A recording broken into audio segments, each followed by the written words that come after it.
Hey guys, sorry for the confusion. I had it at 4:30 Indian time and put 4 p.m. here, so it was just a mistake from my side. So thanks for being patient and right, so let's jump in. So straight up and so basically, I just wanted to first talk about like a lot of I don't know if you guys have been following the chat, but there's been a lot of questions on why this, why that, and whatnot. So we knew this very well that it's impossible to satisfy everybody, right? Like either a lot of people, a lot of communities involved, and we have to try and do what's best for the situation that's in our hand.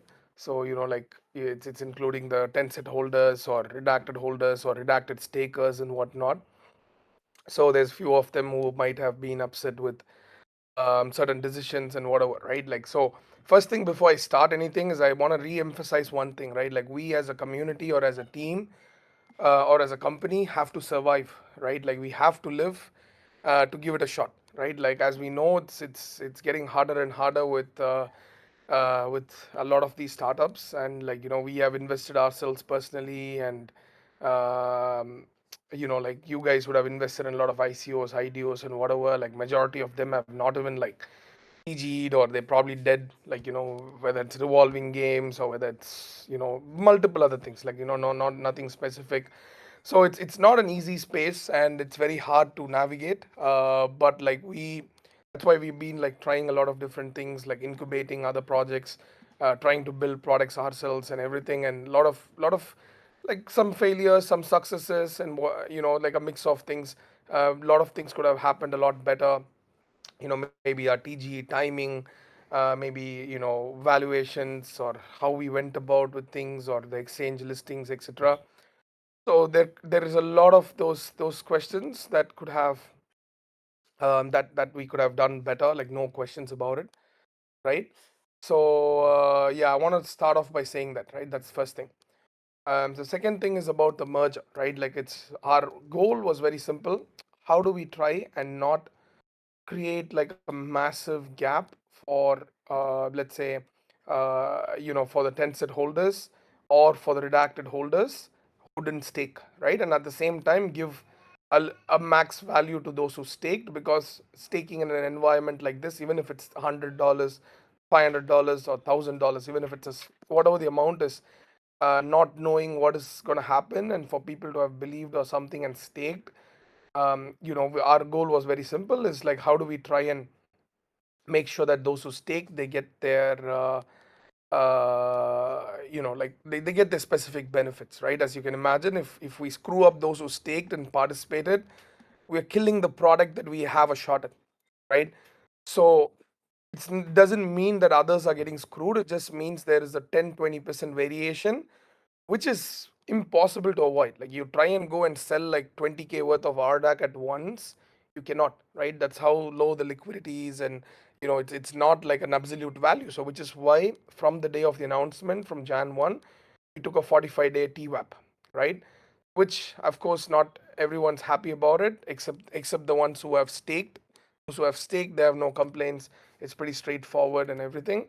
So for us, it's like, okay, how do we try and minimize or the this thing? Because as you guys know, it takes hardly like 20K for us to like say pump RDAC, or just to make the ratios weird with a one single snapshot, and it's impossible, right? If I do one single snapshot at 12 p.m. Singapore time on say 28th of February or something like that, anything can happen. It's not only me; anybody in the community can themselves change the snapshot ratios by just it's a super small market cap token. It's not something like a ETH or $1 billion token or something, right? So that's why we chose the TWAP model, and I'm pretty confident that those who staked, they're happy, right? Like because it was a very innovative thing that we tried to do, where a portion of the profits we get from the film, we are automatically just giving it to those who staked, even if they don't contribute any US dollars, right?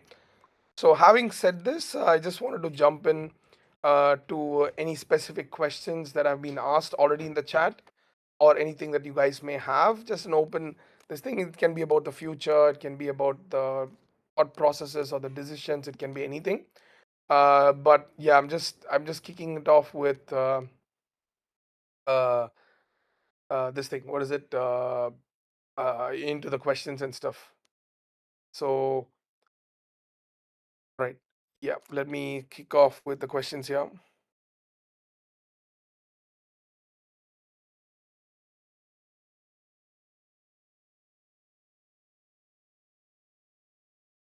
Okay.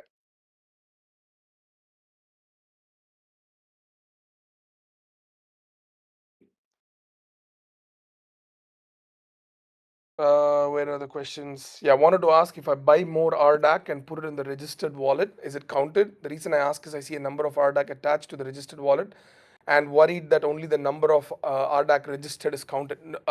It was mentioned also in the form. If you record or register your wallet and you're transferring or buying any new RDAC into that wallet, it will be counted, right? So it will be counted. So if suppose it's mainly the wallets that we are whitelisting. So this allows, if people see there's an arbitrage or whatever, it's up to them. Or if you want to consolidate all your tokens into one single wallet, you can do, right? So all that requires is a registration of one wallet, and you can pretty much claim your RDAC or move your RDAC into any from any wallet to any wallet that's registered, and you will be getting your tokens converted, if that answers that question. Is there a way to nominate another wallet to receive the 10 set? The best way is to register a wallet even with, like, say, 10,000 RDAC. Okay, it can be your hot wallet or whichever wallet you want to nominate.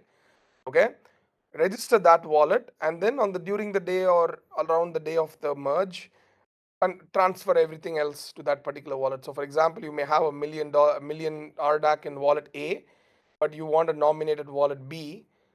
Just transfer like 10,000 RDAC to the nominated wallet B, right? Register that wallet, and on the day of the merge, you can move the remaining, and then like you can just burn it in the nominated wallet. If that makes sense. Just to answer Soul G's question. Will there be another investment opportunity alongside the merge? Of course. So we have a few, not just few, quite a few in hand. We have been extensively testing out a lot of these kind of, not just Cinefy, right? Like, what we are trying to do is, guys, we don't want it to be like a one-off thing where you come in, you park your funds 30 days, 40 days, or 60 days, or 90 days later, and then we get another one. This is not going to push us forward, um, you know, to reach the level what we are intending to. So what we are working on is, I don't know if you guys how strong you guys are in DeFi, or how aware you guys are in about DeFi.